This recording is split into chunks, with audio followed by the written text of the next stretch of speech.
स्वागत है।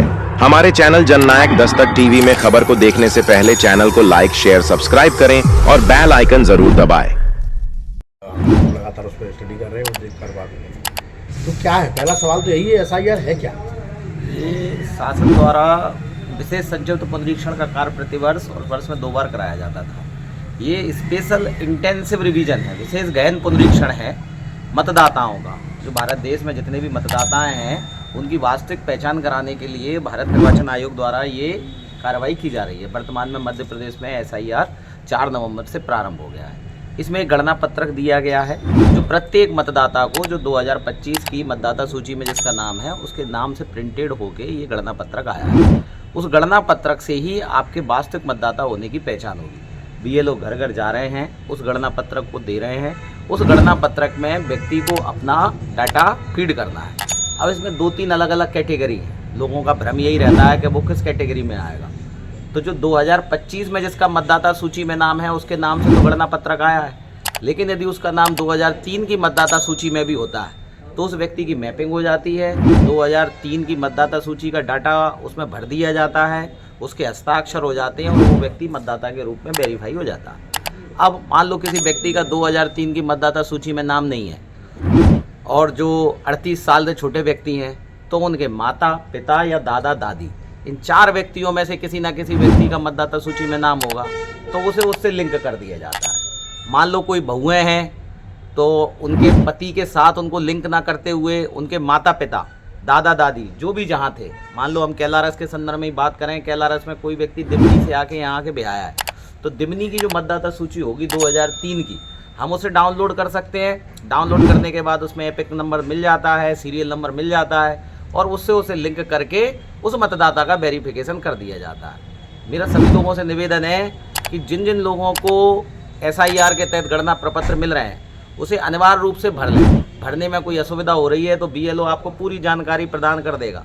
व्यक्ति को कहीं से कुछ पूछने की आवश्यकता नहीं है, बीएलओ को सारी जानकारी दे दी गई है। इसके साथ साथ बीएलओ के सहायक भी लगाए गए हैं। हम लोगों ने टोल फ्री नंबर भी प्रोवाइड किए हैं किसी को गणना प्रपत्र भरने में यदि दिक्कत होती हो तो।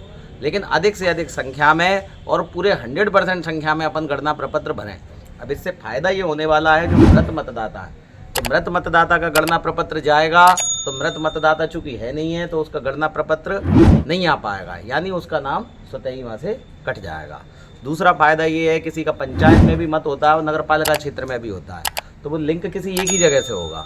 तो ऐसे जो अवैध मत होते हैं या जो बोगस मत होते हैं जो मतदाता सूची में चढ़े रहते हैं, तो मतदाता सूची सुधार के लिए एसआईआर की कार्रवाई चल रही है। एक बड़ा कंफ्यूजन है, तो कुछ प्रदेशों में एसआईआर प्रपत्र भरवाया है। गणना प्रपत्र का जो ऊपर वाला पोर्शन है आधा भाग, उसमें सिर्फ आपके नाम, पिताजी का नाम, माता का नाम, आधार कार्ड, जन्म तिथि और माता पिता एपिक नंबर ये है। अब जो नीचे का पोर्शन है वो है 2003 की मतदाता सूची से लिंक करना। अब व्यक्ति यदि मध्य प्रदेश का निवासी है तो मध्य प्रदेश की मतदाता सूची तो सभी लोगों पे अवेलेबल है, 230 विधानसभाओं की और ईसीआई की साइट पर भी डली हुई है। कई अन्य प्रदेशों की जो मतदाता सूची हैं जैसे उत्तर प्रदेश है, राजस्थान है, इनकी मतदाता सूची भी ईसीआई की साइट पे पड़ी हुई है। तो जहाँ से हमें मतदाता सूची अवेलेबल हो जाती है वहाँ से तो हम उसके माता पिता से उसे लिंक कर लेंगे, लेकिन इसका मतलब ये नहीं है कि जिसका लिंक नहीं कर पा रहे हैं उसका वोट कट ही जाएगा। इसके लिए आयोग के द्वारा 13 प्रकार के दस्तावेज दे दिए गए हैं। उन्हें संबंधित व्यक्ति को नोटिस जारी होगा, वो 13 प्रकार के दस्तावेज की पूर्ति यदि कर देता है, उनमें से 13 के 13 की नहीं करनी है, उनमें से किसी चुनिंदा दस्तावेजों की पूर्ति कर देता है या देती है तो उसका वोट ना है। अच्छा, एक बड़ा तरीके से वोटिंग करा देते थे या मृत मतदाता की वोटिंग करा देते थे। मतदाता सूची से मृत मतदाता का नाम नहीं हट पाता था। या इसके अलावा शिफ्टेड मतदाता थे, यहाँ से उठ के कैलारस से उठ के बेंगलोर चले गए, अहमदाबाद चले गए, वहाँ भी वोट चलता रहता था, यहाँ भी वोट चलता रहता था। जबकि भारत निर्वाचन आयोग का सीधा साधा सा कहना है कि देश का कोई भी व्यक्ति हो, एक निर्वाचन ही एक ऐसी प्रक्रिया है जिसके तहत भारत का प्रत्येक व्यक्ति समान है, वोट सभी का एक ही है।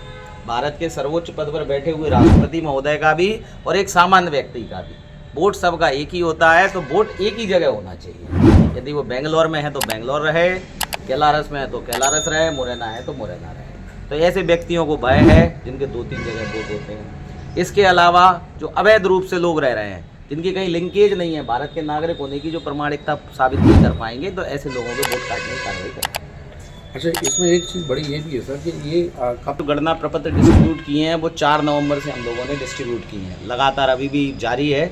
और कैलारस तहसील का 53% काम हो चुका है। कैलारस तहसीलदार के नाते मैं बताऊं, जो 88 मतदान केंद्र जौरा विधानसभा में आते हैं, तो ये करीब 70-80% तक की लिंकेज हमारी बन जाएगी और 4 दिसंबर तक ये लगातार कार्रवाई चलेगी। उसके बाद ऐसे व्यक्ति जिन लोगों की लिंकेज नहीं बना पा रहे हैं, जो आप बता रहे थे बाहर रह रहे हैं, जो बाहर से आए हैं, तो उनके लिए नोटिस जारी करने की प्रक्रिया होगी। तो दस्तावेज उपलब्ध कराएंगे, उनका नाम आ जाएगा मतदाता सूची में।